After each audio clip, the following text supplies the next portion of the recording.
Welcome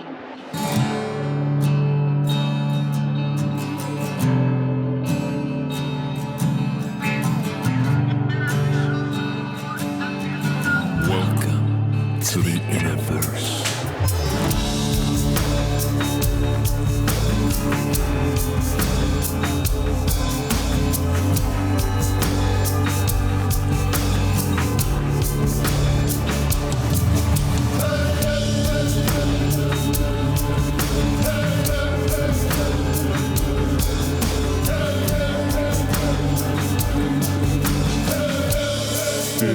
It's an illusion.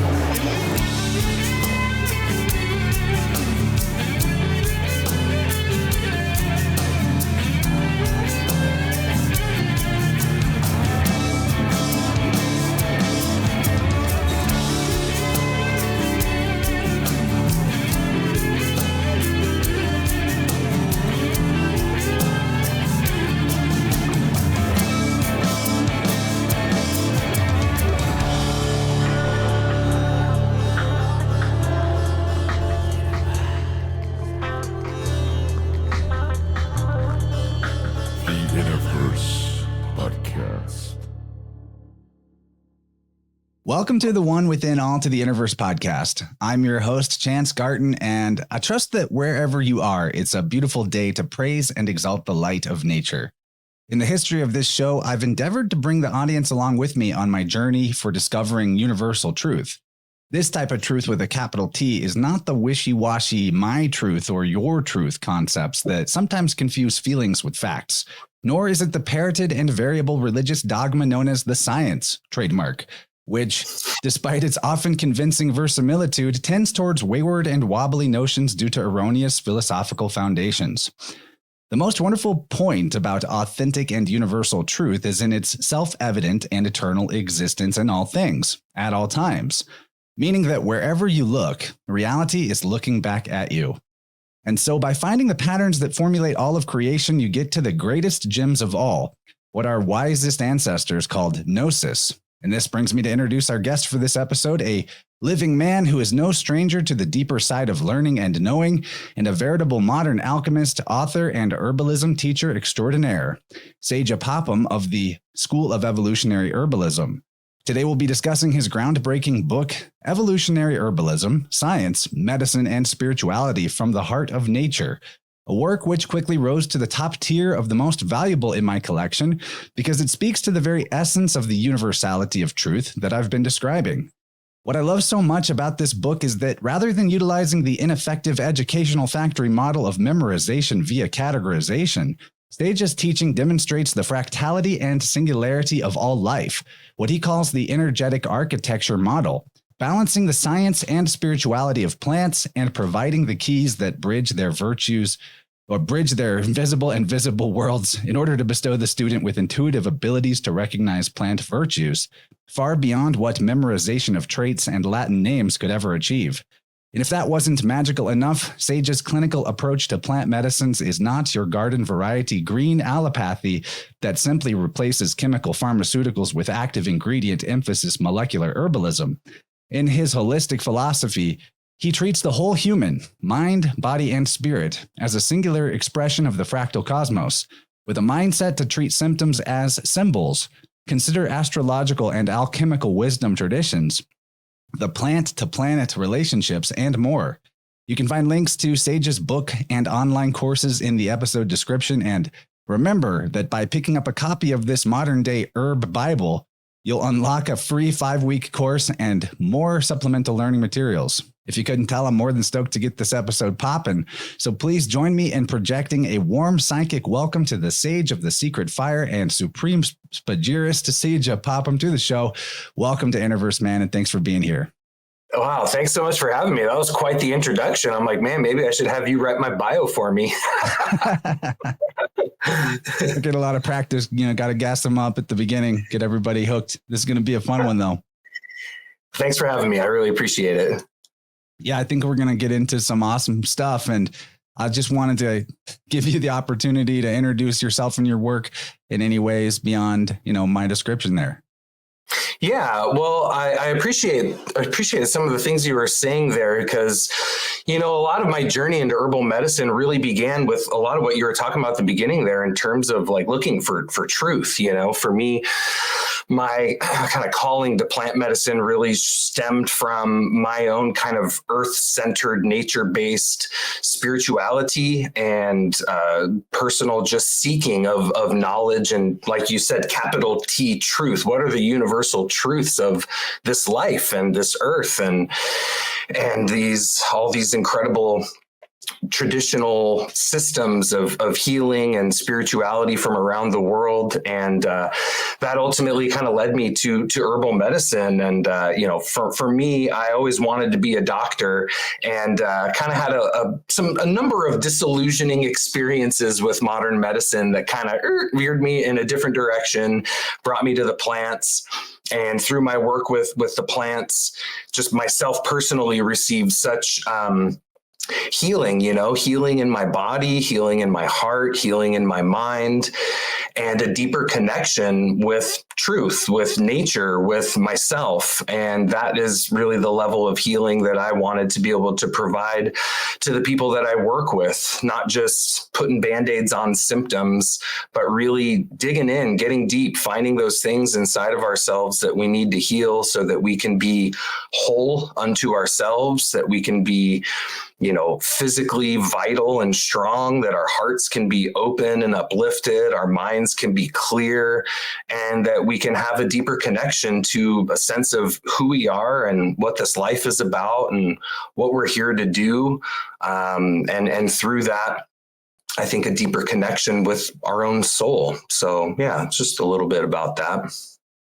Cool, man. I think that's the journey that most of the audience is on too. And I think a really great place to start to just build off of what we've said in the introduction is that I think the ancients, and really not even all that long ago, humanity had the notion of not just not just like things to know, but how to know a thing. And the how to know a thing involved the greater pattern. I mean, there's a reason why the God the Father, you pater, that word is the same as the root for pattern.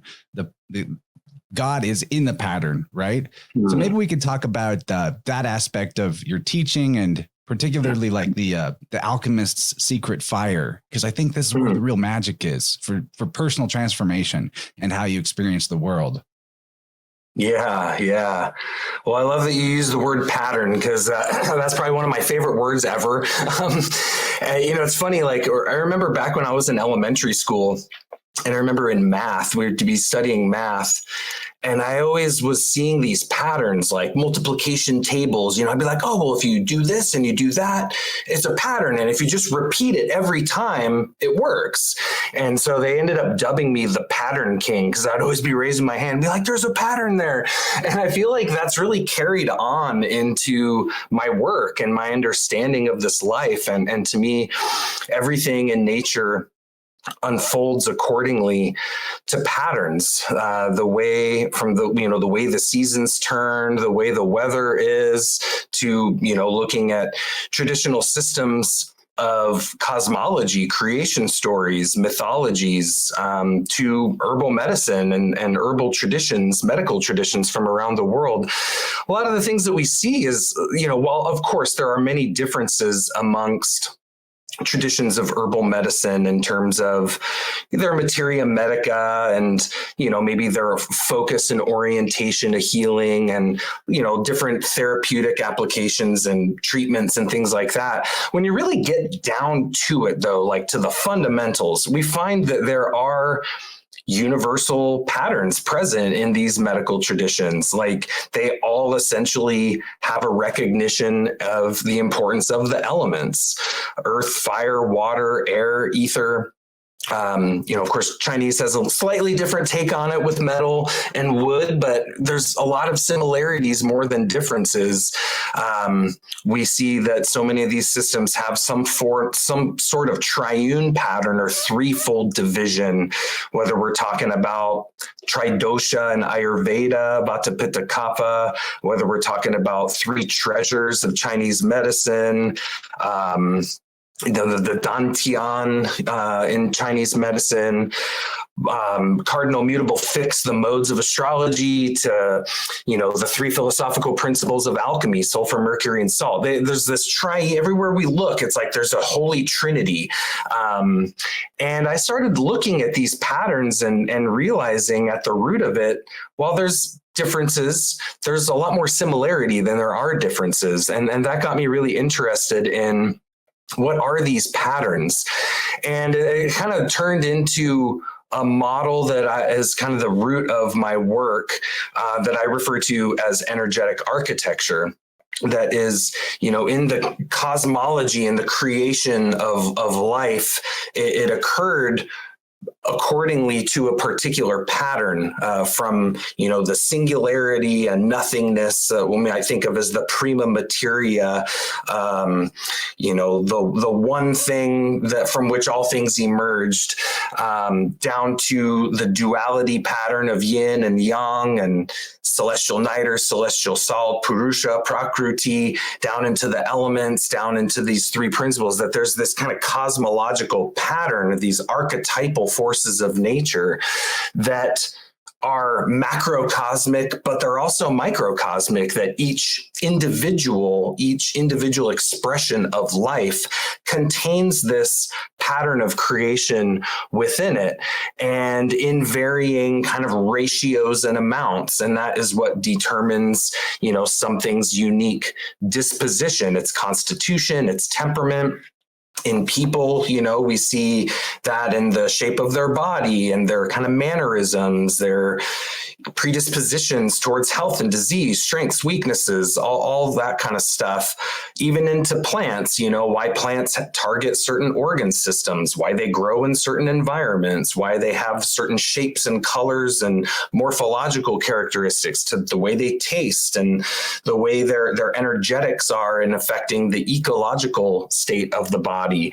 We can read all of these dynamics in a person and in a plant, and through that see kind of what that plant or person's main compilation or constellation of these archetypal forces are. And that really opens up a new lens of understanding a person and a plant, because it's holistic, right? We're looking at how the part is like a fractal of the whole, how we are reflective of the whole, which is really a central concept in alchemical medicine, in Ayurveda, in Chinese medicine. They all say we are a microcosm of nature. And that is a very different model than we see in the more very mechanistic, reductionistic, biomedical paradigm that is really kind of sees parts and doesn't see wholes. And I think that's a main thing with the holistic approach, is we want to see the wholeness of the person, the wholeness of the plant. And I think, one of the ways you kind of mentioned the secret fire, this was an interesting concept that I was taught in regards to the alchemical tradition, where they say, in alchemy, fire is like the central element. It is the element of transformation. The sun being at the center of our solar system is seen as like the central fire of which all of life orbits around, literally. But that microcosmically, we have a gravitational center within the self that we could think of as the secret fire, like our soul, essentially. And everything has a secret fire. And, I think one of the aspects of the work that I do is that when we're working with a plant, when we're striving to understand a plant, that there's a balance that we have to strike in terms of studying the plants through tradition, through modern science. I tend to have a pretty all-encompassing approach. But what a lot of times gets overlooked in people studying medicinal plants is the experience, is the actual interaction with the actual plant itself. And this is how herbal medicine has been learned for a very, very long time from across the world, is from the plants themselves. And I think this experiential approach to learning botanical medicine is a critical part, because it's what takes us from just having intellectual knowledge and into a more deeper level of understanding that I think emerges more from the heart. And as we put that into practice and bring the heart and the mind, the intellectual and the intuitive, the experience and the kind of more mental learning, I think as we incorporate that and put it into practice, that's what ultimately grows into wisdom. And to me, that's kind of been my main focus, is like, I don't want to know about plants. I want to know the plants. Like, there's so many people out there using herbal medicine that they don't even know what the plant they're working with looks like, or where it grows, or what color it is, or what it smells like, or what it tastes like. Is it just eating it in a capsule or something? And that's one thing I always really strive to teach, is that when we consider a medicinal plant, the way I think of it is that you're working with the living medicinal intelligence of the earth, and it's alive, it's a life, and it's not just a natural, medium for chemicals. It's a life. And I think that life deserves a degree of respect and honor and reverence. And that's why I really like to emphasize building relationships with plants while you're at the same time, studying tradition and learning about them that way as well. I love it, man. Yeah, there's you're getting to the spirit that's in all things with this approach. And that's the difference, is that you're interacting with these plants as if they're not separate or different from you. You know what I mean? Like, part of what brings healing, in my experience, is the act of witness. I mean, there's things like polarity therapy, where the practitioner, just by putting their, touch in the right places of the body, their witness to areas of the body that have been without witness for a while, allows the body to do something that it wanted to do, but it just didn't have the okay, the agreement, through that observation or perception. Or I do a practice called biofield tuning, which uses tuning forks. I work with clients to help them resolve stuck energy in their auric field. And a lot of times, it's not even something that needs to be resolved on the belief or story level or stuck energy level. It's more just like, as soon as they were aware that emotion was stuck there, that allows it to move. So when you're bringing witness to the plants themselves, I think that's actually capturing the spirit of what makes them medicinal in the first place, which is really cool.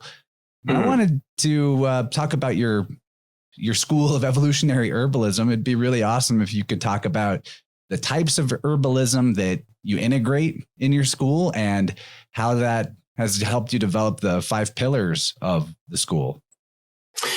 Yeah, well, I think modern herbalism is very interesting because it stands at the crux of a transformation, and it is, has been at that crux for a long time. What's interesting about the Western practice of herbal medicine is that it's gone through all these identity crises over the many years. And whereas, look east and you see like Chinese medicine, Ayurveda, Tibetan medicine, Kampo, Unani Tib, like these are systems that have been in practice, in place for a really long time. Whereas Western herbalism is like really kind of been pretty clunky, it's like, oh, there's this system. And then Paracelsus comes along and it's like, no, throw that away. And then let's do this. And then that grows and turns into modern medicine. And then you have these different developments. And it's kind of like, there hasn't been like a really consistency. And I think in our modern world, what we find is that with our modern technological and informational age, we have access to information that an herbalist 100 years ago couldn't have dreamed of. And that's amazing, but it's also overwhelming. And, for me, I think of the relationship between people and plants and like the history of the herbal medicine and how humans have interacted with plants. And I think it's a really interesting thing to consider. So, you think of like those first people that interacted with plants, how they learned their medicines. And I tend to think of those original kind of approaches to herbal medicine as being like a lot of our folk traditions, a lot of kind of smaller, indigenous approaches to herbal medicine. A lot of them were very bioregional and varied from place to place. And then, gradually throughout time, as larger geographical regions kind of shared their knowledge, we see these systems developing, right? So these are kind of when we tend to think of a system of herbal medicine, Chinese medicine, Ayurveda, Galenic medicine, Unani, which is the Middle Eastern system. You see these more kind of established approaches to materia medica, to therapeutics, to an understanding of the body, and they kind of have fundamental principles and practices attributed to them.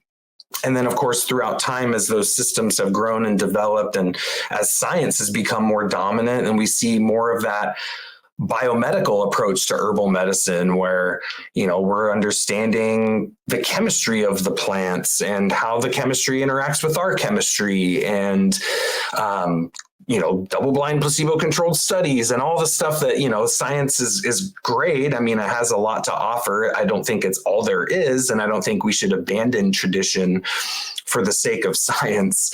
And so for me, I feel like, each of these kind of stages in the evolution of herbal medicine, there's different approaches, there's different ways of thinking, ways of seeing. Traditionally that we see a lot more of a spiritual integration into a model of herbal medicine, where obviously modern biomedicine doesn't believe in that woo-woo BS, which just to be clear, I don't think it's woo-woo BS, but and I think right now we kind of stand at the crux of a big change in herbal medicine, which I call evolutionary herbalism, which to me is like integrating those together, right? That we can honor a folk tradition or an indigenous approach to herbs, where we're learning from the plants themselves, where we understand invisible or spiritual causes of disease, where we can honor that there is a spirit and a consciousness in the plant that we can communicate with, to, the energetic or vitalist systems that recognize patterns like hot, cold, wet, dry in plants and in people, constitutional assessment with the chemistry of the herb and what science has to say about the herb, that we can bring those together, that they don't have to be conflicting. And that's really what, I've strived to do in my approach to herbal medicine, is being, all inclusive, I guess, and like integrative, right?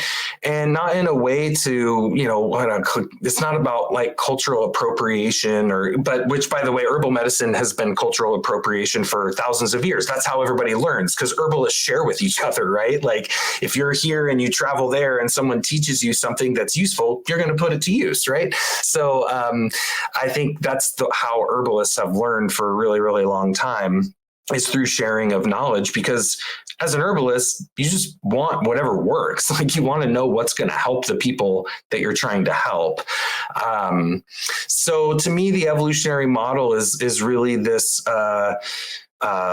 balancing the science and the spirituality of herbal medicine, that we can really recognize both sides of that a lot of times people think are in opposition with one another, but I see them as two sides of the same leaf, two languages to describe the same thing, and they don't necessarily have to be in conflict. So yeah, that's kind of the way I think of, and there's a lot more I could go into with all this, but that's kind of how I think of like that progression and that development of and transformation of herbal medicine, and how humans and plants have related throughout time, and how I think right now it's a really exciting time to be learning herbal medicine, because we have so much information available to us. And I think, what I've strived to do is really I don't want to say create, because it's not like I just made it up, but like really synergize and have a model, an approach, and a system that can do this. And I think people have been doing this for the last, number of decades. We see back in, the 70s and 80s and 90s, a lot more traditional Chinese medicine being incorporated in with Western herbalism, Ayurveda being incorporated in, using their kind of models and approaches to classify and understand our plants. Of course, their Materia Medica has been well incorporated. Like, everybody's heard of licorice root. So many people know about ashwagandha these days. We have this global Materia Medica now. And I feel like for me, my contribution to that integration is really looking at the Western esoteric tradition of alchemy and of medical astrology and bringing that kind of into the fray, so to speak, because these were, throughout the Renaissance era, alchemy was huge. Some of the top thinkers of culture at that day were into alchemy, and a lot of the physicians and herbalists of that day were utilizing medical astrology as an effective tool for diagnosis, for assessment, evaluation, treatment, therapeutics, formulation, that has, I wouldn't say has been abandoned or forgotten or lost, but definitely shoved into the dusty corners of herbal medicine. And I'm really trying to bring that back, and show how, just like TCM, just like Ayurveda, just like Unani, that it is a valid approach to holistically working with people and plants.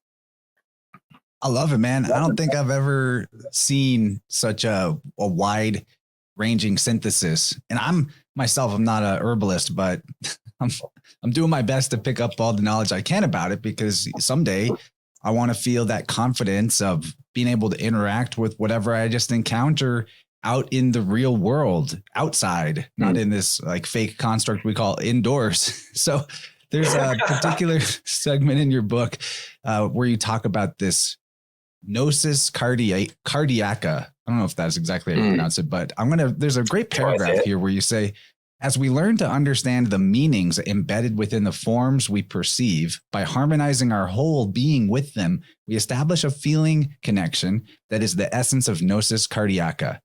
Through this perceptual reorientation, the intellect ever so slowly becomes restructured with the symbolic, pattern-based language of the natural world received by the heart. This is the language spoken by herbalists who listened to the plants and followed the light of nature for a very long time, a language we must remember. I think that is such a succinct paragraph that captures the real essence of why I think this is so important, because it takes you beyond just knowing the virtues of this or that plant and that intrinsic intuitive ability to commune with them and get that wisdom, but it's also a framework for interacting with all of life, all of the world, that gives you back really your true spiritual, like, witness essence that I think that is like what life was meant to be about, the whole point of it. So in the modern world, you brought up how, like, we have this, archive of knowledge at our fingertips with the internet, to the point where it's kind of intimidating how much there is out there to just gather facts about this or that plant, and how many people are using herbal medicine and tinctures and capsules and things, and they don't know what the plant looks like that it came from. I myself can just think of, like, being a kid and watching TV or seeing a cartoon, and somebody eats the berries and then they end up being poisoned or something. And so, like, I think what is most important here is in this gnosis cardiaca is, I want to know what you think about how we can learn to interact with nature without the fear of the not knowing. Because I think that's, we see all of this stuff and we're like, oh, that's out there, that's outside, I don't know what that is. And what you're teaching is a way of, through knowing yourself and that emanative quality from source, that the archetypes pattern everything both inside of you and outside of you, seeing the outer world is really just a reflection of your inner world and not separate. Can you talk more about developing that skill and trusting that ability? Because I think that's, like, just so awesome. Yeah. Thanks for that. Wait, I wrote that you read? No, I'm just kidding. I was like, wow, I wrote that? No, this sounds all right. Yeah, that sounds okay. Oh, man. Yeah, gnosis cardiaca. So knowledge through the heart. So, this was a lot of that aspect of the book. A lot of the beginning of the book was, essentially a synopsis of my attempt at a synopsis of the work of the late Stephen Herod Buhner. And if you and your listeners aren't familiar with the work of Stephen Buhner, I really recommend it. He's amazing. I think he was one of the modern plant geniuses of our time. And his book, The Secret Teachings of Plants, really goes into all of this in a lot of detail. And it's come under scrutiny by a number of people. A lot of people really say that, the science in there is not accurate, or it's not referenced well, or whatever. I don't know. I think it's pretty well referenced. But anyways, the premise of it is that everything emanates an electromagnetic frequency, and that all electromagnetic frequencies in nature contain information, and that the human heart, is the largest generator and receiver of electromagnetic wavelengths within the human body, or the greatest oscillator, meaning that the heart has the ability to entrain or synchronize or come into congruency with other electromagnetic fields that it encounters. And so the premise of Gnosis Cardiaca is that this is essentially how human beings can learn about plants from plants, through synchronizing our heart to the electromagnetic field of a plant. And through that synchronization, that there's an exchange of information. It's kind of like, a lot of people these days probably don't know what a radio dial is. But, like when I was a kid, you had these little knobs that you turn and you find your radio station, right? And so you turn in the static, and, it's like 99.9 FM or whatever. It's emanating this wavelength, and your radio dial's over here, and you're at like 99.7, 99.6. 99.8, 99.9, and then the fields synchronize, and at that moment your radio picks up on the station signal, right?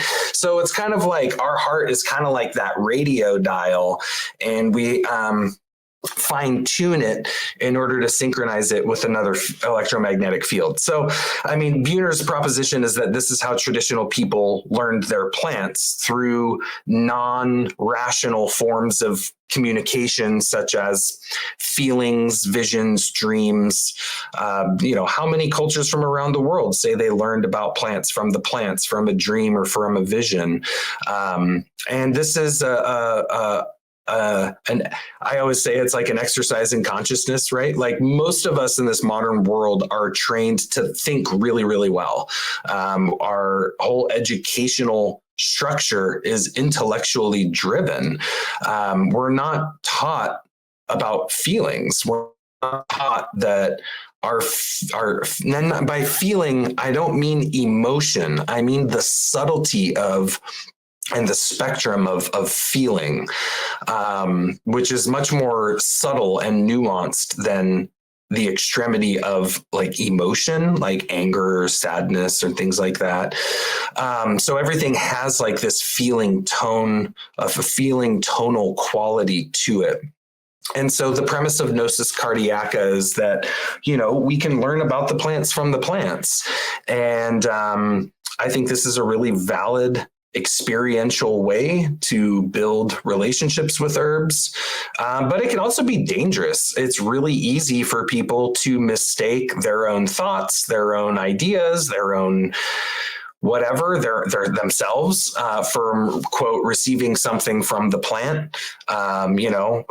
So it's something that's nuanced and dynamic and challenging, for most modern people to learn how to perceive from the heart and not think, how to be in a state of pure, as you mentioned, witnessing awareness without the presence of thought interfering.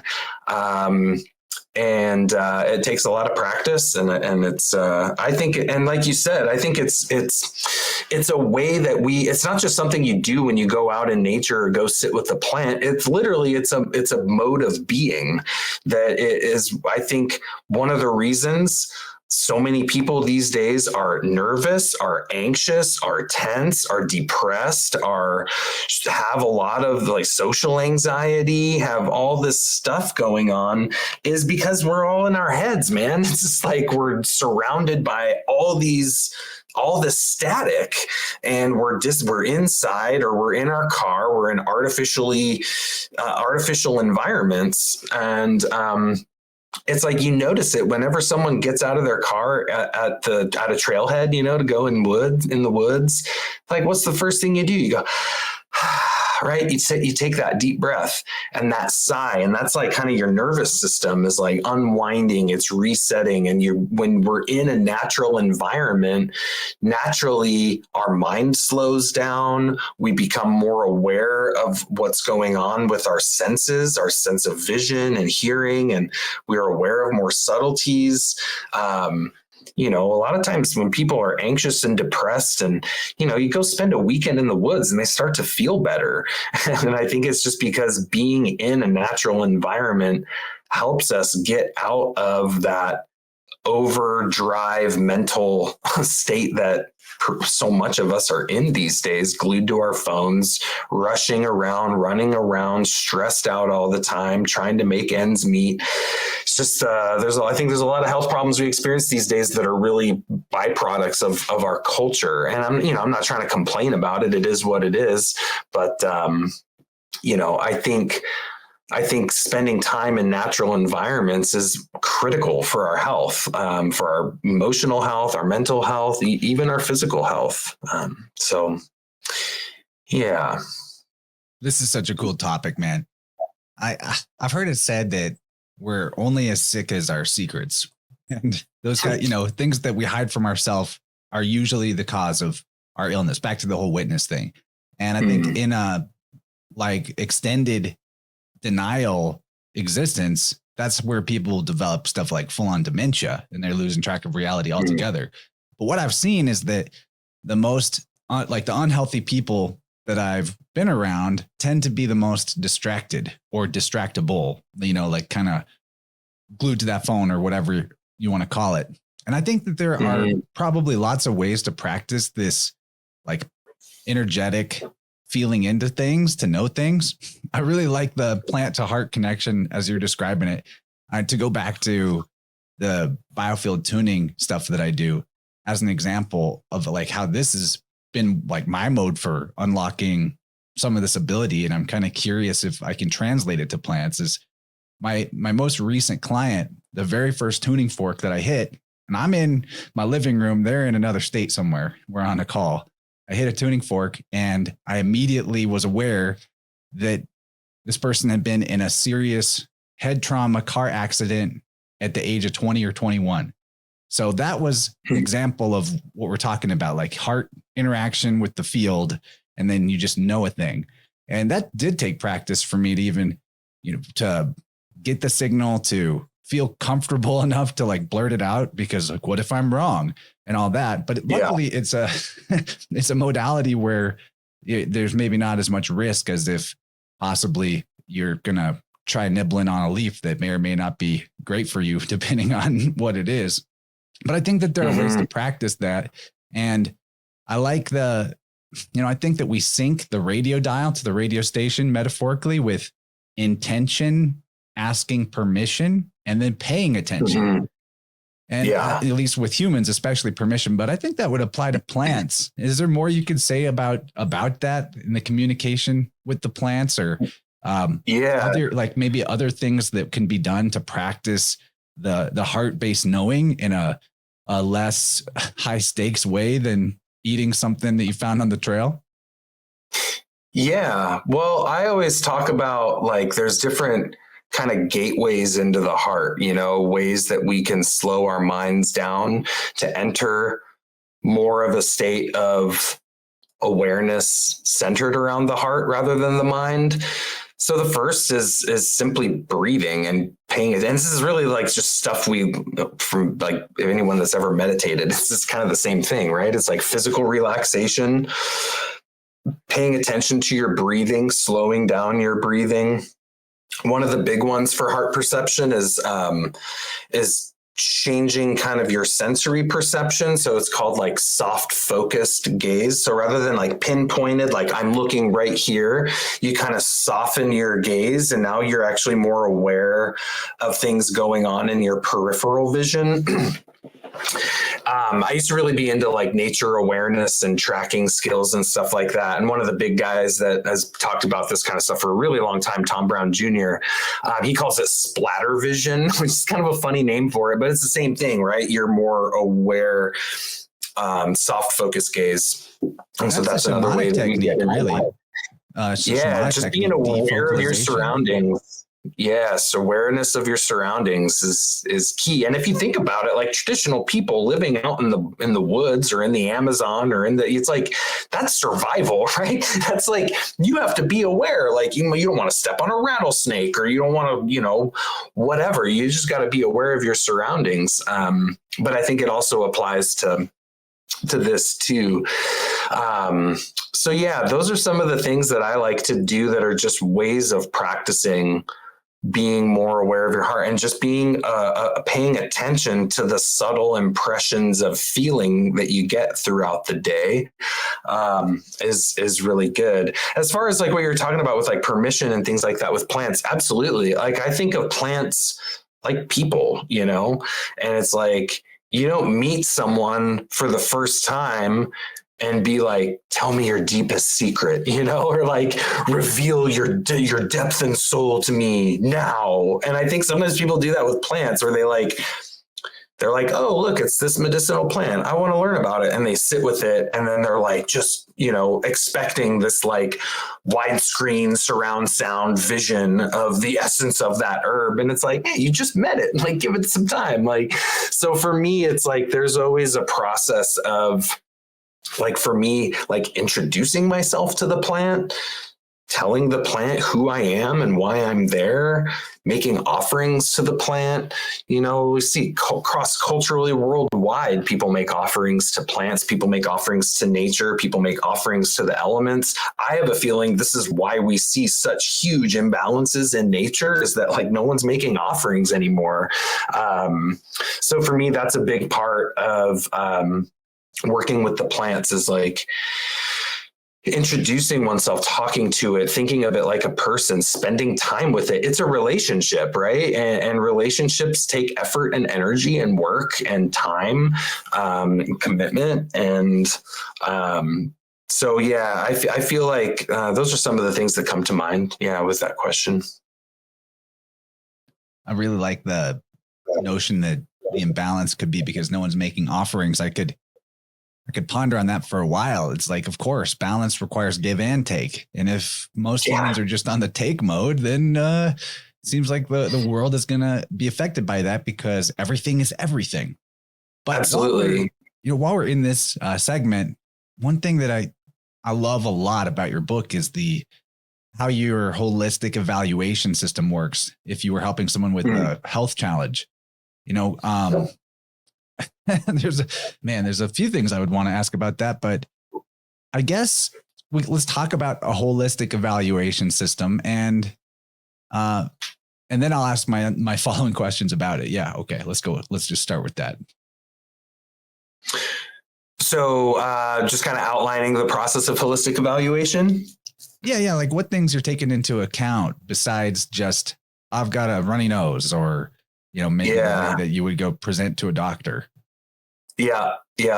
So one of the key things with a holistic approach to, medicine, but in my context, herbalism, is, the symptom is a language. The symptom is a communication that something is wrong, oftentimes on a deeper level within the body. So it's really common, in more allopathic medicine, whether that's conventional allopathic medicine or whether that's allopathic herbalism, right? Which there is such a thing. It's the use this herb for that symptom kind of mindset. which works sometimes, but not all the time. So with evaluation, there's a lot involved, especially these days where, you got a lot of really complicated people with complicated health problems. But one of the main things that we're looking for is what is the underlying pattern in the tissues that's generating that symptom. So, like headaches are a really great example. A headache isn't just a headache. Modern medicine, it's like, oh, there's a headache, take an ibuprofen and your headache goes away. But in more of a traditional approach, people can have headaches for a whole wide range of different reasons and different types. Is it an ocular headache behind your eyes? Is it temporal? Is it occipital? Is it vertex? Like, where on your head is that pain? Because different herbs will act on different areas of the head. Is it what we might refer to as an excess type headache, where it's like exploding outwards and the person maybe has like signs of heat? They got like a really red face, red ears, red bloodshot eyes, or are they really pale in the face and everything's like more of a deficiency headache and everything's kind of going inwards rather than exploding outwards? Is there tension? Is there laxity? So, that really changes the approach of what types of herbs that you're administering. So this is a concept we refer to as like constitutional assessment or tissue state assessment, where we're looking at what is the state of the tissue underneath the symptom. So typically what we're looking at is three variables. There would be, what is the quality of temperature? Is it hot or cold? What is the quality of moisture, damp or dry? And then what's the tonal quality of the tissue? Meaning, is it like overly constrictive, or is it overly lax or loose? And that really guides remedy selection. Excuse me. Now, that's one major factor in holistic evaluation, and that gets us more specific into what types of remedies will be applicable for that person, not for their disease, not for their condition, but for the person, right? Because when we're holistic, we're treating people. We're not treating a disease, we're treating people. And I think that's a really important mindset shift that's critical for our success. But the other big thing about holistic evaluation is that we're not just tunneling in on the symptom or the disease or even the underlying kind of tissue state pathology, but we're really looking at the whole person. That's why it's called holistic evaluation. We want to understand their life. We want to understand their story. We want to understand what they've been through, what they've struggled with. We want kind of like a whole timeline of what that person's life is like, where they live, what their home life is like, what their family life is like, what the foods they eat. That's a huge one these days. What are they putting into their body? You got to really have a sense for the whole person. And, that can take a lot of time, especially with complicated cases. Sometimes that can take over 2 hours for initial consultation just to get a really good sense of what's going on for that person. And so, there's like the process of an interview and intake, but there's also lots of other approaches for getting a glimpse of what's going on inside of the body, whether that's, reading blood work, whether that's assessing the pulse and the tongue, whether that's, for me, utilizing medical astrology as a tool for understanding what's going on in the body. Many people do facial analysis, fingernail analysis. Some people use iridology. There's lots of different techniques for assessing what's going on inside the body. But I think what we see most traditionally used is pulse and tongue is pretty big in most systems of traditional medicine. But it's like, it's an interesting process. It's a challenging process. It can get really complicated. It can get really difficult sometimes. It can get really confusing. Sometimes working with people that have very complicated health situations going on. So it's like, you're almost like an investigator, like a detective trying to figure out like what's causing this. And I think that's really the main approach, is that we want to find root causes or various roots of that cause. Sometimes it's not always a taproot kind of cause. Sometimes it's a branching rhizome system of causes with multiple contributing factors. So yeah, that's really my take on holistic evaluation, is using a variety of tools to really get a sense for what's going on with that person and what might be making them have the struggles that they're dealing with, and then translating that into what types of remedies we would give, what types of foods they should and usually should not be eating, what types of adjustments they can make in their daily routines, i.e. lifestyle, how to optimize their sleep, how to incorporate more movement, aka exercise. People don't like the word exercise, so I just call it movement. It's like, just move every day somehow. All of these things are what, in my opinion, a good holistic practitioner does. We don't just give, I remember one thing one of my teachers said, is that, as a holistic herbalist, if the first thing you're thinking of is what herbs to give someone, you've completely overlooked what it means to be holistic.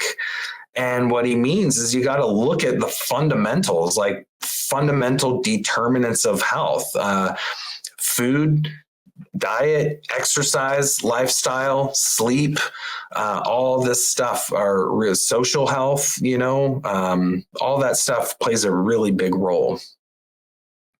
Yeah, that's one of the reasons why I resonated with the book so much, is because that whole person approach, treating people, not symptoms, makes so much sense. And it's where actual lasting change comes from.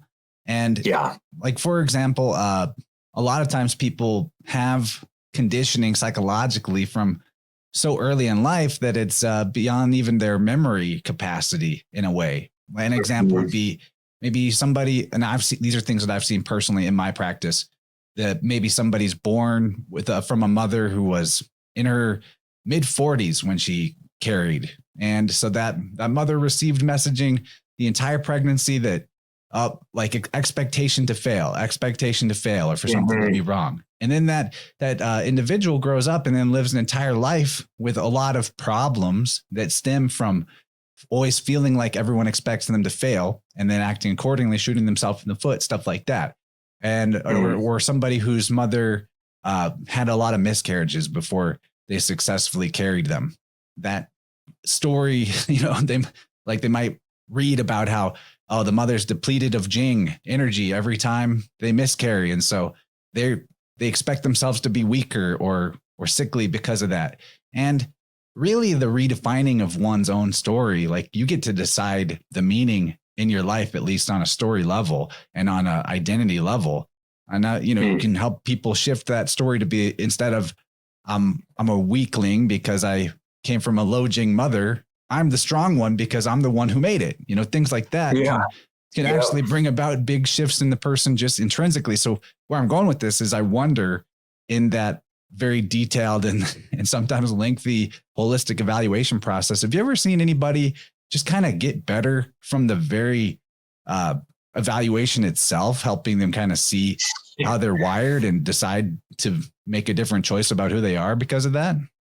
Yeah, absolutely. Especially like, you got to imagine, someone like me, and I think a lot of herbalists experience this, which is why our work sometimes can be really complicated, is because by the time someone's gotten to you, they've been to an ND, they've been to an MD, they've been to a gastroenterologist, they've been to a neurologist, they've been to an osteopath, they've been to an acupuncture, right? It's like, and then they're like, none of this has worked. I guess I'll go to the herbalist. Maybe they can help me.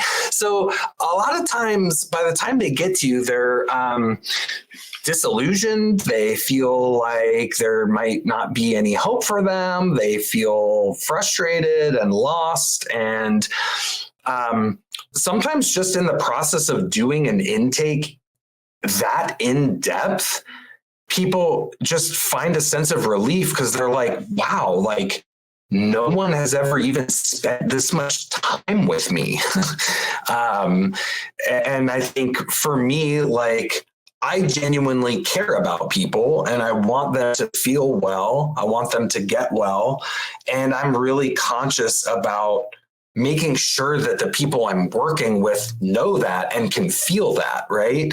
I'm not just going to be kind of this stiff, cold, rigid, unfeeling, very white coat clinical kind of thing, like where I just look at the clipboard the whole time and don't even look at someone in the eye, which is a lot of people's experience going to the doctor. They're in and out in 10 minutes. They don't even get looked at. It's very, sometimes they don't like feel a lot of compassion and empathy.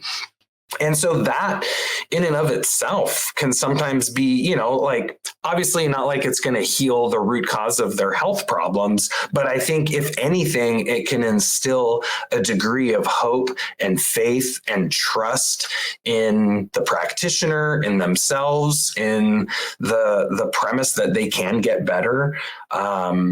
There's a lot of coaching that is involved with the process oftentimes, especially when you have to do lifestyle and dietary changes. People usually need a degree of hand-holding and coaching and help and encouragement and upliftment and, like, you can do this kind of moments. But the process in and of itself, I think is healing in and of itself. If anything, just for someone to tell their story. There's been so many times where in an intake process, a client will be like, wow, like I've never told anyone this before. This has like never come up. Or they've never told all the parts of it at once in full. Exactly. And so through that, then they start seeing connections and patterns and be like, oh, interesting. My GI issues did show up right after I had pneumonia and had to take a really strong Z-Pack of antibiotics or something like that. And they're like, oh, huh. And so then they start making connections. And that in and of itself, I think, can be encouraging because they want to understand what the heck is going on with their body. It's like, what is happening? And I think that in and of itself is very helpful for people sometimes. So I think the process in and of itself is useful. And one thing I wanted to touch on that you were saying that I think is really interesting and kind of really central to my approach to things is, the reframing of things. And like I always say, we all have traumas, to varying degrees. We all have had things happen to us in our lives that have negatively affected us. For some people, it's, experiencing extreme violence or rape or accidents or abuse. Or for some people, maybe it was that they were like made fun of a bunch on the playground, whatever it is, right? And we can't say my trauma is worse than your trauma or whatever. Like there's sure varying levels of severity, but we have all had something that's affected us, right? And I think a big part of the healing journey is what you were saying is like transforming that rather than being the constant victim to the bad stuff that's happened to us. We have to learn to reorient our perception of it and see how it is ultimately trying to somehow teach us, show us, make us better, make us more compassionate, make us more kind, take that weakness and turn it into strength. This is a big premise of alchemical medicine, right? As poison into medicine. Like that's the practical premise of alchemy, like in laboratory alchemy, right? Where you take very toxic substances like mercury and antimony and turn them into the most powerful medicines. But I think it applies on an inner alchemy level as well. whereby we can transform those traumas into something positive. And that's really a big part of kind of my work in terms of, we're talking about holistic evaluation. The ultimate goal is, after doing all of that stuff, now I kind of step back and I look at that person and think, okay, what are the main kind of archetypal forces that are imbalanced, that are excessive or deficient, whether that's looking at the elements, whether that's looking at the planets.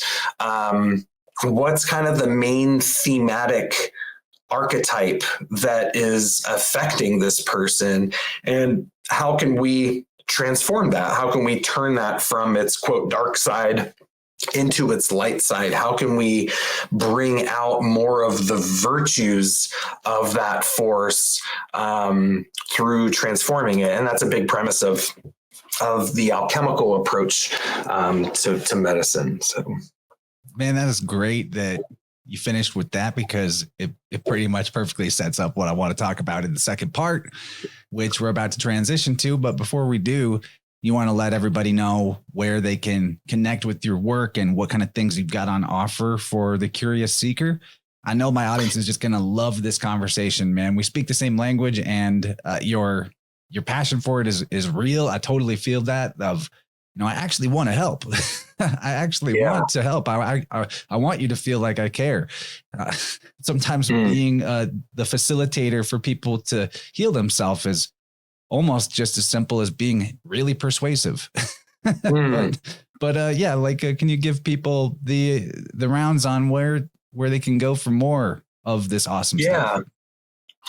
Well, we've got our podcast called The Plant Path, YouTube channel, Evolutionary Herbalism. Our website is evolutionaryherbalism.com, and lots of free stuff on there, on our blog, and then video-based stuff. And then, we've got lots of courses that we offer through the School of Evolutionary Herbalism, lots of free, more in-depth workshop series that kind of give a good introduction to some of our course materials.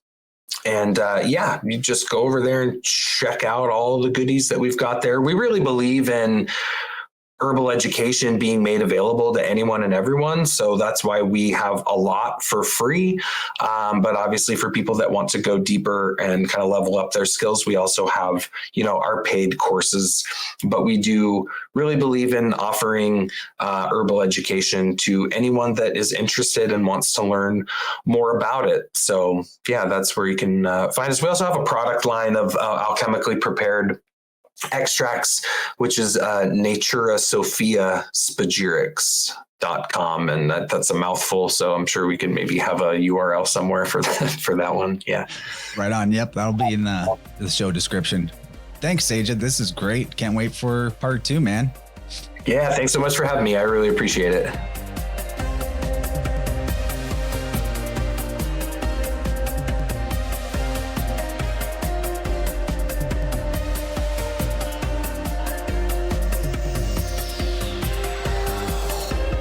All right, ladies and gentlemen, I know you enjoyed that episode as much as I did. I'm pretty sure this is timeless content right here. Pretty much the exact thing I'm going for when I make episodes is that I intend for as many of them as possible to transcend the date and the place and the chronology that they end up getting released in, and become something that you might return to many years down the road, or share with somebody who's interested in the subject a long time from now.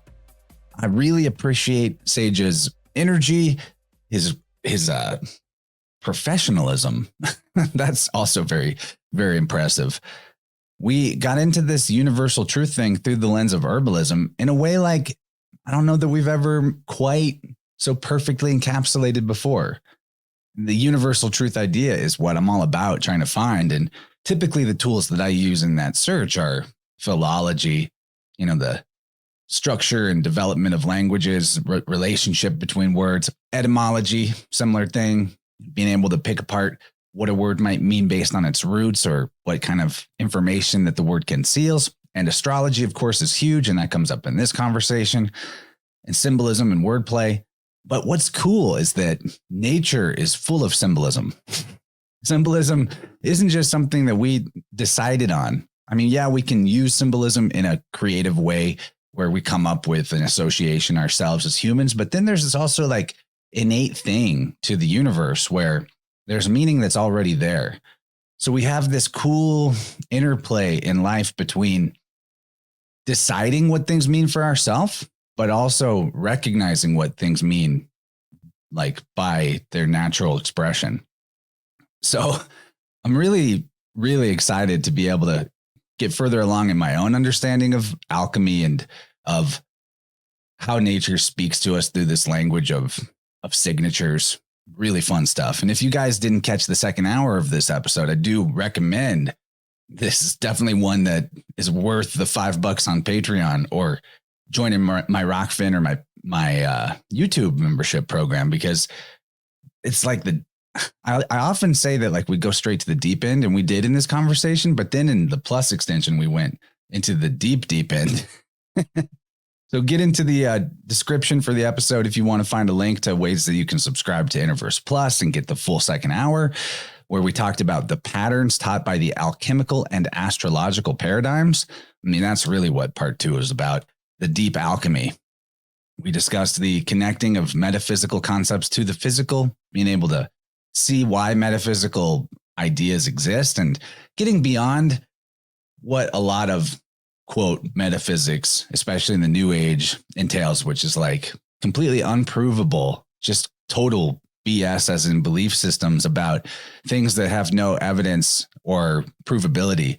But the metaphysics of alchemy have absolute evidence in the plant kingdom more than anything else. I think that's where it's most obvious, especially as we discussed in part 2, the threefold pattern, Tria Prima, that salt, sulfur, mercury. And we discussed Mercury as the salvator, or symbolic of the savior in human spiritual evolution.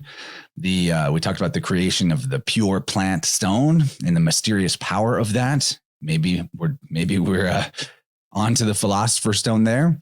And we talked about how tincturing a plant that is made like in a solvent that's made from its own body, that you fermented from the plant itself, how that has a magical power to it.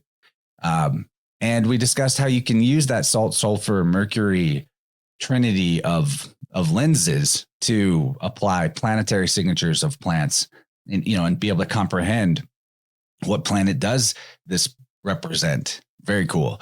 We discussed tropical astrology or sidereal astrology, like which one seems to show up more clearly in herbalism and plant medicine. That's a big question. Like it's always like tropical or sidereal, which one's the real one?